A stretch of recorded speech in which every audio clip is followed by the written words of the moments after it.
Кыргыз тил сабагынан берген мугалимим Деркенбаева Айткүл Чыныбековна. Данекематов атындагы жалпы билим берүү орто мектебинин 8-В класснын окуучусу Арзыматова Аделина.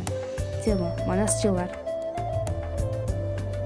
Манас эпосу кыргыз элинин басып өткөн тарыхый жолун чагылдырган эпикалык чыгармасы. Кыргыз элинин дүйнөлүк маданият казынасына кошкон эң зор салымы. Эпостун башкы каарманы Манас Баатыр тарыхый киши болгонбу? Болсо ал качан жашап, кандай иштерди кылган сыяктуу суроолорго азырынча бир жактуу так жооптор бериле элек. Кыргыз элинин атактуу манасчысы Саякбай Каралаев Ысык көл өрөөнүндөгү Тоң районунда караштуу Ак Өлөң жергесинде 1894 жылы 7-сентябрда туулган. Саякбайдын сөз өнөрүнө болгон кызыгуусу бала күнүнөн эле билинген. Аны буга үйрөткөн жомокчу жана кошокчу чоң энеси Дилдеш болгон.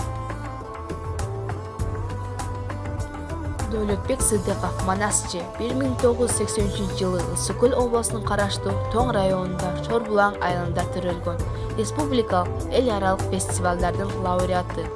13 жашынан баштап манас айта баштаган. Түшүндө Саякбай ата келип, "Ментип айтып жүр" деп өзү айтып көрсөтүп берет. Ошондон кийин Саякбай түшүнө уда кирет. Дөлөт мал кайтарып жүрүп, ат үстүндө манас айта баштайт. Кийинки бир түшүндө чексиз мейкиндикте, тоо таш, карагайлуу жайлоодо турганын көрөт. Дөлөт Сыдыков Ала Тоо аянтына Гиннестин китебине кирүү максатындагы бир нече саатка пландалган Манас эпосун айтып бүттү.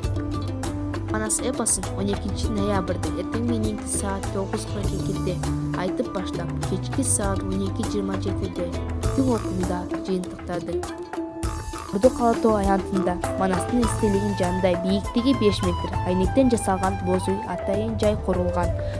Манасчы Сыдыков ошол үйдүн ичинде отуруп токтобой, эс албай, тамактанбай, суу ичпей 14 саат 27 мүнөт бою дастанды ошол жерге чогулгандарга тартуулады. Манасчы Дөлөт Сыдыков дүйнөлүк Гиннес рекорддор китебине тынбай узак саатка манас айтып катталат.